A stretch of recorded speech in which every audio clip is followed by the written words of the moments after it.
여러분 안녕하십니까? 오늘이 2025년 7월 26일 오후 3시 21분을 지나가고 있습니다. 어제는 내가 굉장히 정신적으로나 육체적으로 굉장히 바빴습니다. 그러고, 하여튼 근데 굉장히 더웠어요. 어제도 굉장히 돌아다녀 보니까 정말 날씨가 펄펄 끓는 가마솥 같은 그런 상황이었거든요. 그래서 우리나라가 아프리카처럼 그렇게 되나 봐요. 굉장히 덥습니다. 그렇다는 걸 말씀드리고. 그래서 찰리 채플린 이번 이제 두 번째인가요? 그렇잖아요. 여기서부터 이제 할 차례입니다. 그래서 여러분들한테 세세히 다 얘기를 할 수는 없고 이 영상 제작을 하는 프로그램이 좀 요즘에 좀 문제가 많이 생겼어요. 그래가지고 하여튼 여러 가지로 신경 쓰이는 신경을 써야 될 그런 상황이 있었습니다. 자세하게는 얘기를 할 수가 없습니다. 그렇게만 얘기를 하겠어요. 유나이티드 아티스트 시절 1919년에 D.W. 그리피스 더글러스, 페어뱅크스, 메리 픽포드와 채플린은 유나이티드 아티스트를 설립하게 된다. 이들은 영화 제작자들과 스튜디오의 횡포를 막기 위해 독립영화를 지원하고 배급하는 영화를 설립하였다고 주장했다. 채플린은 바로 유나이티드 아티스트에서 영화를 제작하지 않고 퍼스트 내셔널과의 계약이 끝나고 난 1923년에 파리 연인을 제작하게 된다. 파리 연인은 예술적으로는 큰 성공을 거뒀지만 흥행에 실패하였다. 영화에 나온 아돌프 민저는 대스타가 되었지만 계속 배우를 맡았던 에드나 퍼바이언스는 이후 영화에 나오지 않았다. 그렇죠. 영화를 제작할 때마다 다 이렇게 대박 날 수는 없잖아요. 그러니까 대박이 날 때도 있지만 또 이렇게 흥행에 실패하는 때도 있다 그러죠. 황금광 시대와 시티라이트. 채플린은 우연히 한 영화를 보고 아이디어가 떠올라 1925년에 황금광 시대를 제작한다. 이 영화를 제작하는 도중에 채플린은 리타 글레이와 재혼해 찰스 채플린, 시드니 채플린 두 아들을 낳았다. 그리고 이 영화가 개봉되자 큰 인기를 끌어 유나이티드 아티스트의 적자가 해소되었다. 그러니까 유나이티드 아티스트라는 회사가 계속되는 그런 그걸로다가 계속 적자를 면치 못하고 있었는데 이 채플린이 이 황금광 시대라는 영화를 제작해가지고 크게 대박을 또 터뜨렸다는 거죠. 그래가지고 유나이티드 아티스트라는 회사가 적자를 해소했다. 이런 얘기입니다. 그러니까 이런 사실만 보더라도 찰리 채플린의 인기가 얼마나 대단했는가. 그러니까 찰리 채플린만 출연한 영화는 거의 다 이렇게 대박을 터뜨리는. 그러니까 이 영화 제작사 사장들이 얼마나 찰리 채플린을 참 귀하게 대하겠어요. 1926년부터 유성 영화가 인기를 끌지만 채플린은 이를 거부하고 1931년 무성 영화 시티라이트를 제작해 개봉한다. 놀랍게도 대성공이었다. 채플린은 시티라이트의 개봉을 위해 피카소, 아인슈타인, 간디, 처칠 등 여러 부류의 인사들과 만나고 수개월 동안 여행을 하며 보냈다. 그래서 찰리 채플린은 이제 계속 무성 영화, 이 소리가 들어가지 않은, 이 목소리가 들어가지 않은 무성 영화를 찍었었는데 기술이 발달돼 가지고 1926년부터는 유성 영화가 이제 인기를 끌기 시작했다는 거죠. 그러니까 이제 사람의 목소리를 집어넣은 유성 영화가 인기를 끌기 시작했는데 그럼에도 불구하고 이 찰리 채플린은 계속 무성 영화만을 찍었다 이런 얘기죠. 그런데도 유성 영화 시대가 도래했는데도 소리가 안 들어간 무성 영화를 찰리 채플린을 찍었는데도 그래도 계속 대박을 터뜨렸다 이거죠. 신기술이 적용이 안 된 그런 영화를 제작했는데도 계속 인기를 누리고 있었다 이 말이죠. 그러니까 이 찰리 채플린을 얼마나 그때 당시 사람들이 열광했는가 이거를 짐작할 수가 있는 겁니다. 모던 타임스 수개월 동안 방황하던 중 폴레트와 만나 1933년에 배 위에서 비밀 결혼했다. 그러니까 이 찰리 채플린은 말이죠. 툭 하면 결혼하는 겁니다. 전번 시간에도 내가 얘기를 했지만 남자를 볼 때 말이죠. 그 남자가 어떤 여자 관계가 어떻게 복잡했느냐. 아니면 나같이 이렇게 여자가 없어서 한평생을 살았느냐. 이걸 보면 그 사람의 이 경제적 능력을 짐작할 수가 있는 겁니다. 어딜 가나 복잡한 여자 관계를 갖고 있고 어딜 가나 여자가 줄줄 따른다. 이런 사람은 돈을 잘 버는 능력을 가지고 있다. 이렇게 대뜸 판단을 내릴 수가 있는 겁니다. 이승열이 보십시오. 걔 한평생 독신으로 살잖아요. 그게 바로 뭐냐. 능력이 없기 때문에 그런 겁니다. 경제적 능력. 내가 전번 시간에도 얘기를 했잖아요. 첫째 남자는 경제적 능력이 있어야 된다. 이런 얘기죠. 그렇잖아요. 가정생활이 그냥 어디 흙밥 먹고 가정생활이 되나요? 가정을 이룩하고 애를 낳고 그 애를 교육을 시키고 이러려면 다 돈이 들어가는 거예요. 그런데 능력이 있어야죠. 능력이 있어야 가정을 지킬 수가 있는 겁니다. 집 마련해야죠. 요즘엔 또 자동차도 필수품화돼가 필수적인 그 물건이 돼가잖아요. 그러니까 집 마련해야지, 자동차 구입해야지, 애 낳으면 교육시켜야지. 이게 한두 푼에 되는 얘기입니까? 그러니까 가정을 꾸리려면, 가정을 이루고 살아가려면 우선 능력을 볼 수밖에 없는 겁니다. 그게 현실이에요. 그러니까 여자들이 능력 있는 남자를 제1로 꼽는 겁니다. 이 찰리 채플린은 체구도 크질 않았어요. 서양 사람으로서는 참 작은 체구였고 생긴 것도 잘생기지 못했거든요. 그런데 이렇게 희극 배우로 나서가지고 굉장히 인기를 끌고 그러니까 돈을 엄청나게 벌어들인 겁니다. 그러니까 이렇게 툭 하면 결혼 이렇게 되는 거죠. 그리고 1936년 모던 타임즈를 제작해 개봉했다. 처음 반응은 좋지 않았다. 그리고 1937년 영화 첫 장면이 르네 클레르 감독의 자유를 우리에게 란 영화에 나오는 공장 장면을 도용했다며 나치 선전 담당 게베스가 고소를 하였다. 하지만 받아들여지지 않았다. 위대한 독재자와 살인광 시대, 채플린은 알렉산더의 말이 떠올라 1939년 히틀러를 풍자한 영화 위대한 독재자가 제작에 들어갔다. 하지만 협박 편지와 정치 문제로 인해 우여곡절이 많았다. 그리고 1940년에 위대한 독재자가 개봉되었다. 이 영화는 대다수 평론가들의 비판에도 불구하고 흥행 신기록을 세웠다. 하지만 마지막 장면이 연설 내용으로 용공주의자로 몰리기도 하였다. 1942년에는 독일 나치에 대항해 제2전성의 결성을 촉구하는 운동을 전개하고 소련이 전쟁을 지원하자는 연설에 공산주의자로 몰리기도 했다.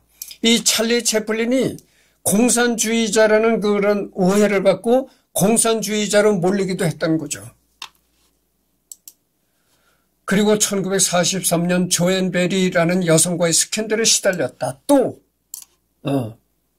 그러니까 이미 이 찰리 채플린은 여러 번 결혼했던 그런 전력이 있는 유부남이었었는데 그렇잖아요. 여러 번 결혼을 한 그런 과거가 있는 유부남인데도 불구하고 또 여자가 생겼다는 거예요. 1943년 조앤 베리라는 여성과의 스캔들에 시달렸다. 그리고 같은 연도에 우나 오일과 조그만 시골 마을에서 결혼하였다. 또 결혼. 우나 오일이라는 여자와 아주 그 시골 마을에서 또 결혼을 했다는 거죠. 그러니까 가는 곳마다 여자가 생기고 가는 곳마다 스캔들에 소문이 떠들썩했다 그러죠. 그리고 가는 곳마다 결혼을 하는 겁니다. 이제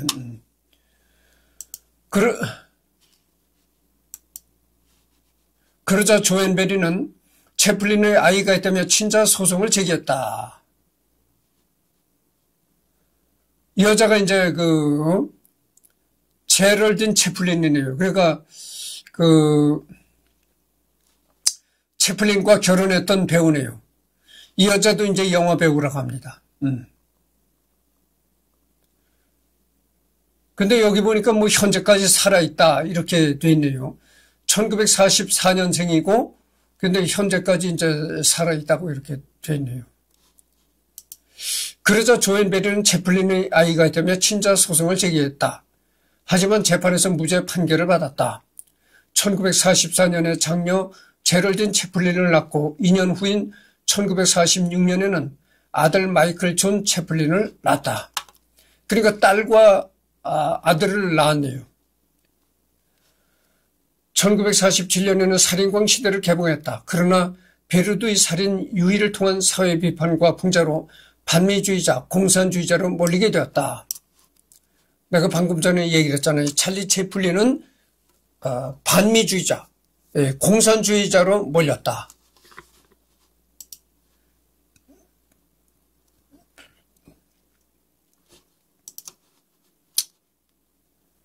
메카시즘의 광풍과 라임라이트.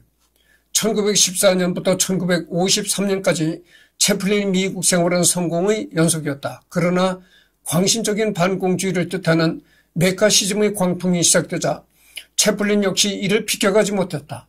채플린은 반미활동조사위원회에 공산주의자라는 혐의로 소환되었다. FBI의 존 에드거 후보는 채플린의 혐의를 조사한다는 명목으로 전쟁 중 언행을 샅샅이 뒤져 문제 삼았다. 이 사람이 이제 존 에드거 후보라는 사람인데 이 사람이 찰리 채플린이 한 말 이런 거를 찰리 채플린이 평소에 한 언행, 행동 이런 걸 아주 낱낱이 캐치하고 있었다 이거죠.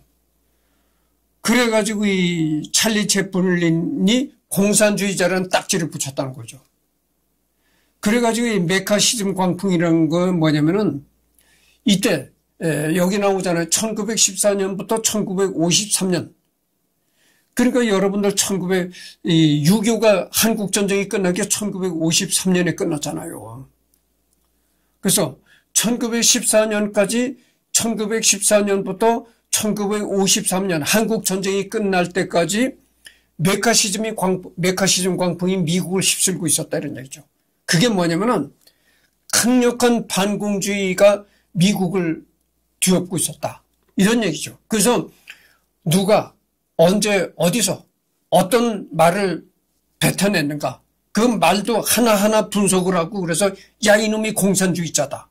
이렇게 아주 공산주의자 딱지를 붙이는 그런 게 행해했다 그겁니다. 그래서 이 찰리 채플린도 공산주의자라는 그런 딱지가 붙었다 이런 얘기죠. 그러니까 이때 미국이 그랬다 이런 얘기죠. 아주 철저히 누가 어디서 유명한 사람이 어디 나가서 어떤 자리에서 어떤 말 한마디 하는 거 이거를 다 FBI가 이렇게 추적하고 이렇게 한다는 얘기죠. 그래서 조금이라도 이상한 점이 있다면 공산주의자다 이렇게 딱지를 붙여버린다 이런 얘기입니다. 1952년 채플린은 라임라이트를 홍보하기 위해 영국으로 갔다.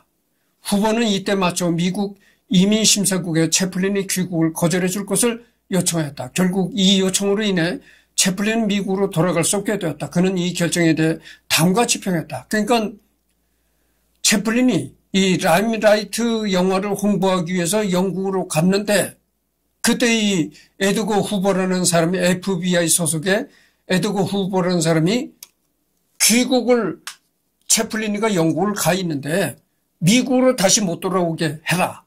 이렇게 했다는 거예요. 그래가지고 이 찰리 채플린이 미국으로 못 돌아오게 됐다 이거죠. 전쟁 이후 이런 선동이 행행하는 것을 본 적이 없다. 그들은 미국 황색 언론의 선동을 근거로 나에 대한 중상모략을 일삼고 있다. 이런 상황에서는 더 이상 미국에서 영화를 만들 수는 없다. 나는 미국 영주권을 포기한다. 미국 영주권을 나는 포기한다. 이렇게 된 거예요.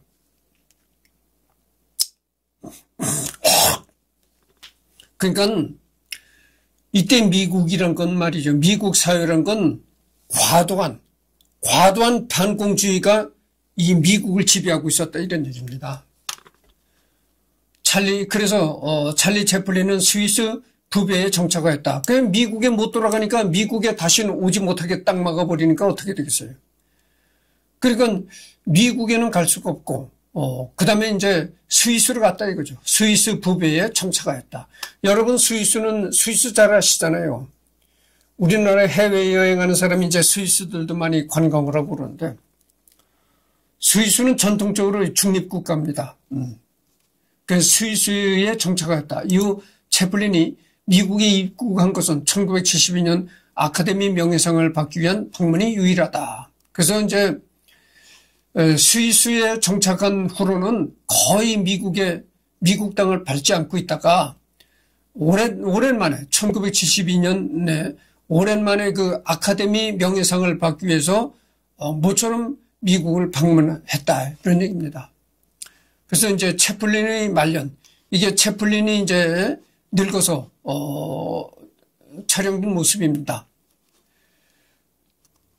채플린은 미국에서 쫓겨났지만 포기하지 않았다. 1957년에 개봉된 뉴욕의 왕에서 채플린은 마지막으로 주연을 맡았다.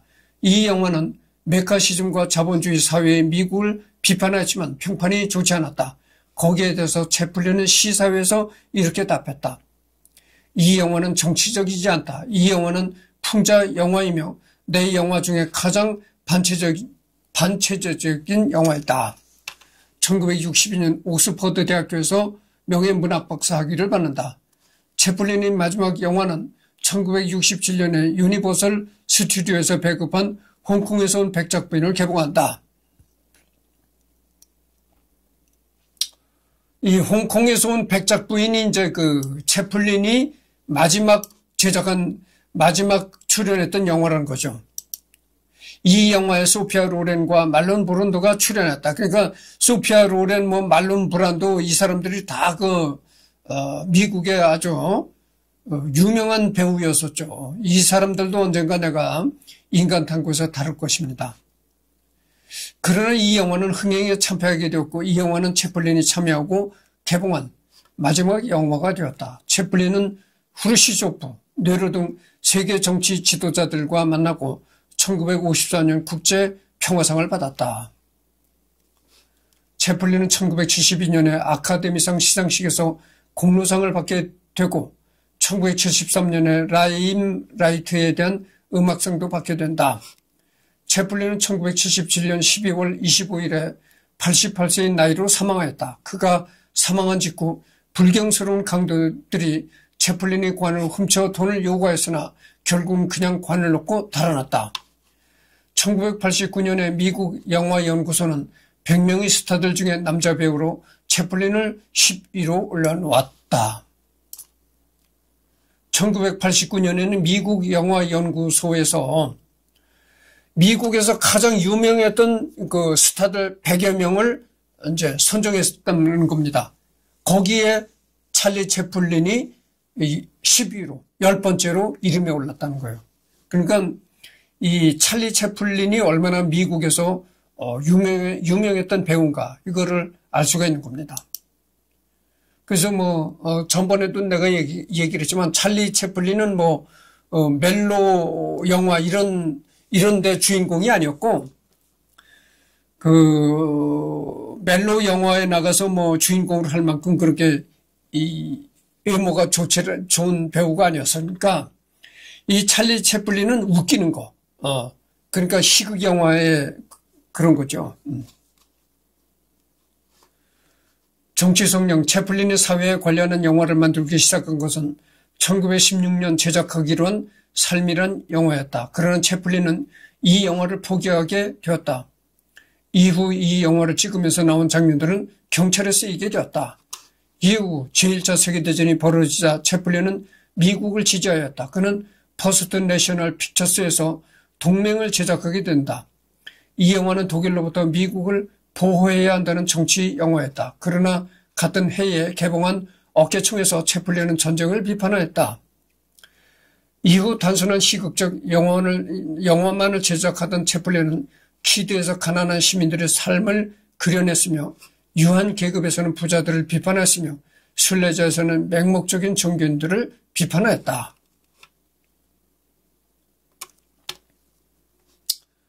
(1923년) 유나이티드 아티스트로 가자 채플린은 파리 연인에서 부르주아를 비판하면서 채플린 특유의 사회적 영화를 제작하기 시작했다.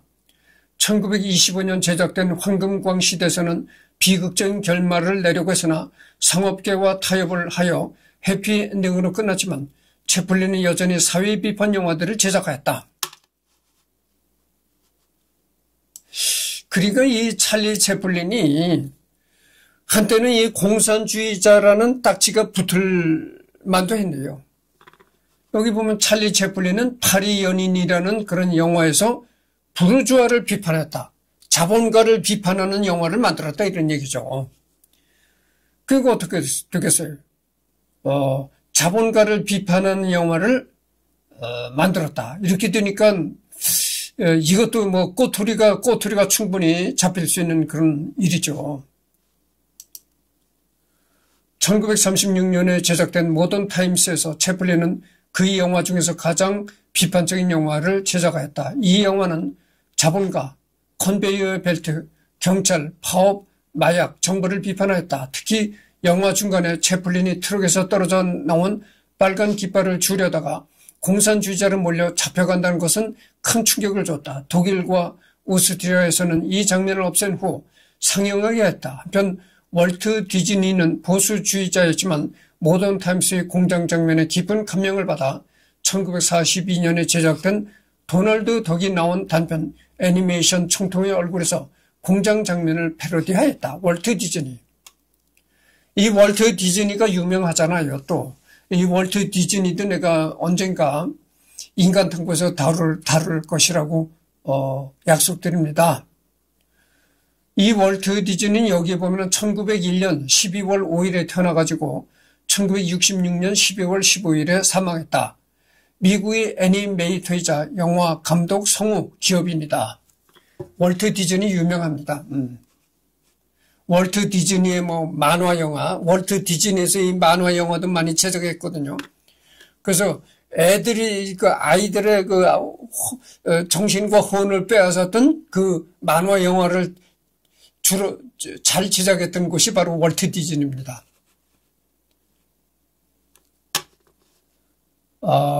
위대한 독재자에서 의상십자가 이후 1940년에는 위대한 독재자를 제작하게 되었다. 이 영화에서 채플린은 아돌프 히틀러의 나치 독일을 비판했다. 채플린은 이 영화에서 나치를 쌍십자당으로 히틀러를 흰켈로 패러디하여 비판했다. 본인이 아돌프 히틀러와 1889년생 동갑내기에 생일은 4.18이며 얼굴도 닮았고 체격도 비슷한 것을 이용해서 1인 2역으로 히틀러를 패러디한 독재자 흰켈과 그 흰켈을 닮은 유대인 이발사로 1인 2역을 담당했다. 이 찰리 채플린이 히틀러, 독일의 독재자 히틀러와 동갑내기였다는 거죠. 나이도 똑같고 체격도 비슷하고 이제 히틀러와 이 찰리 채플린이 체격도 작았다. 그러니까 히틀러도 체격이 작았고 이 찰리 채플린도 체격이 작았다. 그래서 여러 가지로 이 찰리 채플린과 이 히틀러는 비슷한 점이 많았다 이런 얘기입니다. 1947년 제작된 무슈베르드에서는 자본주의를 비판했다. 채플린은 그 전부터 FBI에서 조사를 받기 시작했다. 이 영화의 개봉으로 인하여 채플린은 메카시즘의 피해자가 되어 공산주의자라는 소리를 들으며 미국에서 쫓겨나게 되었다. 그는 자본가를 비판하는 그런 영화, 자본주의를 비판하는 그런 영화를 자꾸 제작하고 거기에 출연하고 하니까 이렇게 공산주의자라는 딱지가 붙을 만도 했다. 그죠. 그래서 결국은 이제 미국에서 쫓겨나게 되었다. 이런 얘기입니다. 이를 통해 채플린이 살아온 삶은 평화주의자, 자본주의를 비판한 사회주의자인 것을 알 수 있다. 채플린은 끝내 자신의 정치 성향을 바꾸지 않았다. 따라서 채플린은 1950년대 여러모로 힘들게 살았지만 자신의 사회주의 사상을 지켰기 때문에 영화인들로부터 존중받았다. 채플린이 미국에 입국한 것은 1972년 아카데미 명예상을 받기 위한 방문이었는데 영화인들이 시상식장에서 채플린을 뜨거운 박수로 환대했다. 그래서 바로 전에도 내가 얘기했지만 채플린이 이제 영국으로 갔다가 다시 미국으로 돌아갈 수 없게 미국에서 딱 막아버리니까 그다음에 할 수 없이 스위스로 가서 이제 스위스에 가서 정착을 했다.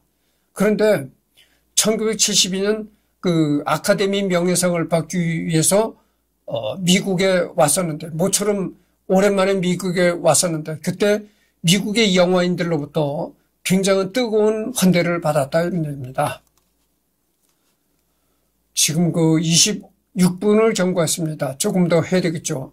채플린과 사람, 채플린과 관계를 맺었던 여성.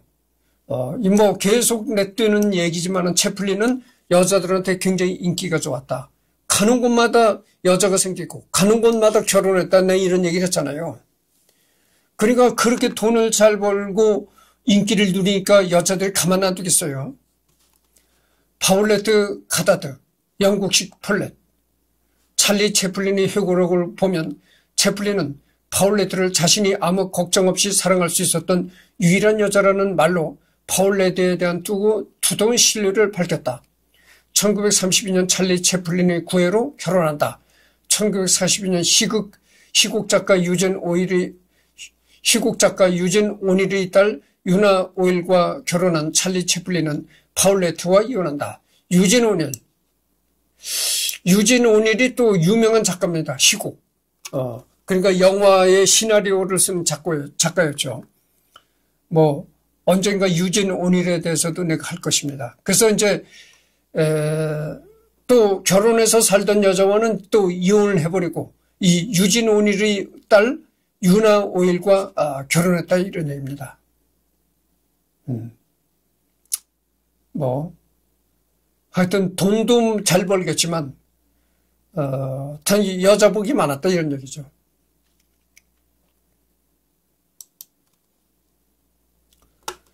해티 켈리는 채플린이 프레드 카노의 극단에서 일하던 1908년에 만난 여성이다. 그들의 관계는 별로 오래가지 못했는데 해티 켈러의 어머니가 둘의 사랑을 금지했기 때문이다. 켈리는 1918년에 스페인 독감으로 사망하였다. 에드나 포바이언스는 채플린과 함께 일했던 배우였다. 그녀는 처음에 비서로 일을 시작하였으며 밤 외출에 처음으로 등장하기 시작했다. 이후 그는 에사네이 뮤추얼 그리고 퍼스트 내셔널에 이르기까지 채플린의 상대 배우로 활약했으며 채플린과 연애까지 하였다. 그러니까 계속되는 얘기지만 이게 가는 곳마다 여자고 여자 관계가 참 복잡한 거죠. 누가 또 이승열이 보고 그래. 또 내 얘기를 할 수밖에 없는데 내가 가는 곳마다 여자가 생긴다네. 그러니까 누가 그래. 이승열이 그 여자 관계가 복잡했구먼. 참 웃기고 있네. 그게 다 남의 얘기 좋아하는 참새들이 방앗간 그냥 지나칠 수가 없잖아요. 앉으면 남의 얘기 떠들어대고 그런 사람들 때문에 이래 쓸데없는 얘기가 생기는 거예요. 아니 내가 그렇게 여자 관계가 복잡하면 왜 내가 여태 혼자 삽니까? 내가 여자를 싫어하는 사람이 아니잖아요. 내가 호모입니까? 호모가 아니잖아요. 독신주의자도 아니단 말이죠. 독신주의자도 아니요. 호모도 아닌 내가 왜 이렇게 남자를 좋아하는 동성애자도 아닌데 내가 왜 이렇게 한평생 혼자 사느냐 이거예요. 알 수 있는 거잖아요. 여자가 없어서 그렇다는 걸 알 수 있는데도 가는 곳마다 여자가 생긴다. 여자 관계가 복잡하다. 별놈의 얘기를 다 떠들고 자빠졌어요. 내가 지금도 소문이 잦아요. 지금도 잦아하는 게 뭐냐면은 내가 언젠가 내가 웃기는 얘기를 해야 되는데 좀 얘기가 길어지겠으니까 한번 들어보시오. 이 찰리 채플린만 계속 읽어나가면 재미가 없어. 내 개인적인 얘기도 이제 틈틈이 이렇게 해야 재미가 난 겁니다. 그래서 내 개인적인 얘기를 또 할 수밖에 없는데 언젠가 내가 얘기를 했잖아요. 내 머리에 뭐가 달렸느냐? 안테나가 달렸다. 그런 얘기를 내가 한 적이 있어요.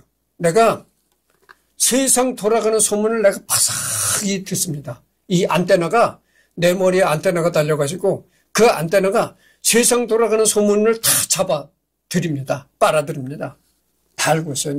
일부러 내가 모르는 척하고 있는 겁니다. 내가 지금은 사진 찍으러 다니질 않는데 예전에 내가 한동안은 정말 사진에 미치다시피 해서 살았던 적이 있었어요.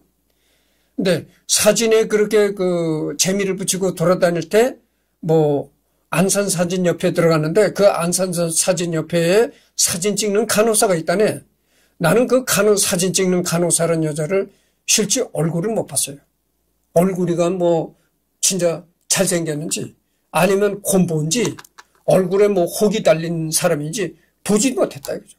그러면 얼굴도 못 본 여자와 결혼한다고 얼굴도 못 본 여자와 결혼한다네. 그래서 안산 사진 찍는 데에 간호사하고 결혼한다. 아니 이런 얘기가 지금도 나와요. 내가 사진 찍는 데를 그만둔 지가 한 30년가량 됐어요. 그러니까 30년 동안 계속 이런 안산에 사진 찍는 간호사하고 결혼한다는 얘기가 계속 나와요. 지금도 나와요. 근데 나는 그 여자 얼굴도 못 봤다 이런 얘기예요. 그러면 지금이 조선시대입니까? 그렇잖아요. 얼굴도 어떻게 생겼는지 얼굴도 모르는 여자하고 결혼한다? 이게 말이나 됩니까? 응? 지금이 조선시대예요. 이 대한민국이란 국가가 참 웃기는 나라예요. 지금 이렇게 21세기에 달하는 이런 시대에 살고 있는데 조선시대 같은 그런 얘기가 나와요. 아니 얼굴도 못 본 여자하고 어떻게 결혼한다고 그런 소문이 난다는 겁니까? 참 말도 안 되는 얘기죠. 그리고 두 번째로 또 얘기가 나온 여자가 이제 무슨 여자가 있냐면은 내가 한동안은 여러분들 경기도 시흥시가 있잖아요. 경기 전철을 타고 가다 보면 정왕동이라고 나와요. 그 정왕동 전철역 부근에 시흥동에서 내가 살았던 적이 있었어요. 잠깐. 근데 그때도 내가 남의 집 세를 살았거든. 내가 세를 살던 그 셋집 주인이 바로 그 여자야. 그 여자하고 결혼한다. 또 이런 얘기가 나왔는데 그 여자도요. 11년째인지 12년째인지 그렇게 됐어요. 그러니까 10년이 넘은 여자다 그죠. 근데 그 여자는 내가 얼굴을 봤어.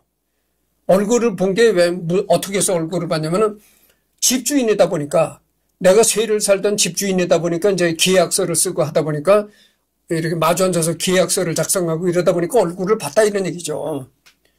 그래서 인물도 괜찮고 괜찮아요, 그 여자는. 근데 인물이 괜찮으면 뭐랍니까? 이루어질 수 없는 거잖아요. 응? 그렇다 해서 내가 그 여자한테 먼저 프로포즈를 하는 것도 아니고. 내가 언젠가 얘기를 했잖아요. 나는 절대 여자들한테 프로포즈 하질 않는다. 그게 내 인생의 철두철면 신조다. 내가 이런 얘기를 했습니다. 왜 여자들한테 프로포즈를 안 하는가? 프로포즈를 하려면은 아파트도 있어야 되고, 자가용도 하다못해, 외국제는 모른다 하더라도, 그랜저 정도는 타야 된다 이거죠. 아파트도 큰 아파트는 모르지만 30평 정도 아파트는 가지고 있어야 되고. 그렇잖아요. 내 나이 정도 되면 그 정도는 갖추고 있어야 된다 이거죠. 그래야 여자들한테 프로포즈 해도 예스가 떨어지지. 나이는 먹은 놈이 자가용도 없고 집도 없다? 그럼 여자들한테 프로포즈하면 여자가 예스 떨어지겠어요? 귀싸대기를 후려칩니다, 여자가. 나 같은 사람이 여자들한테 프로포즈를 하면요, 귀싸대기 얻어맞아요. 야, 망할 새끼야. 너 그 나이 때까지 뭘 했어? 당장 이럴 거 아니에요. 그러고 내가 나이가 어렸을 때도 여자들한테 프로포즈를 많이 했어요. 한 번도 내가 프로포즈에서 성공한 적이 없습니다. 그렇잖아요. 프로포즈를 해서 성공했으면 내가 왜 여태까지 혼자 살겠어요. 여자들한테 젊었을 때도 내가 여자들한테 무수히 프로포즈를 했는데 다 거절당한다니까. 계속되는 얘기지만 능력 있는 남자가 프로포즈를 해야 예스가 떨어지는데 아무런 능력도 없고 돈 못 버는 놈이 프로포즈를 하니까 계속 노 이러는데 아직도 정신 못 차리고 프로포즈를 해야 됩니까? 말도 안 되는 소리죠. 지금 또 내가 나이가 얼마입니까? 프로포즈 할 나이가 아니에요. 그래서 프로포즈하던 여자들한테 귀싸대기를 얻어맞습니다. 그래서 내가 절대 프로포즈 안 해요. 근데 그래서 그 시흥동의 집주인이라는 여자, 그 여자가 벌써 10년이 넘은 여잔데 내가 경기도 시흥에서 11년 전인가 12년 전인가 잠깐 살았었어요. 그리고선 내가 이 화성시로 이제 이사를 왔는데 10년이 넘었는데도 아직도 소문이 나요. 죽을 때까지, 이승열이 죽을 때까지 이거 안주거리를 씹어대는 거야. 여기서 이제 술을 마시게 되면 나하고 친했던 사람들이 심심하면 이승열이 안주거리를 씹어대는 거야. 취미로 씹어대는 거야. 야, 이승열이는 가는 곳마다 여자가 생긴다더라. 여자가들한테 인기가 좋다더라. 그렇게 가는 곳마다 여자가 생기고 인기가 좋은 사람이 글쎄 왜 이렇게 총각 신세를 면치 못하고 총각은 들고 죽습니까? 총각은 들고 죽어요. 독고 고독사 아시죠?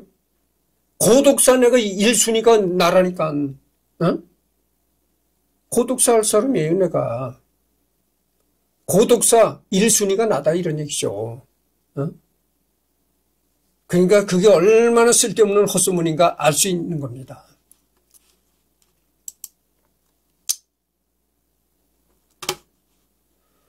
그리고 에드나 퍼바이언스 이 여자도 내가 했잖아요. 이 여자하고도 이제 이 여자하고 찰리 채플린이 같이 일했던 여배우인데 그리고 어떻게 됐겠어요? 여자하고 같이 일을 하다 보니까 이 여자도 또 찰리 채플린을 좋아했다. 그죠? 그러니까 가만히 보면 찰리 채플린이 돈을 엄청나게 벌거든. 한 번 영화에 출연했다면 지금 우리나라 돈으로 말을 한다면 한 번 영화에 출연을 한다 하면 몇십억.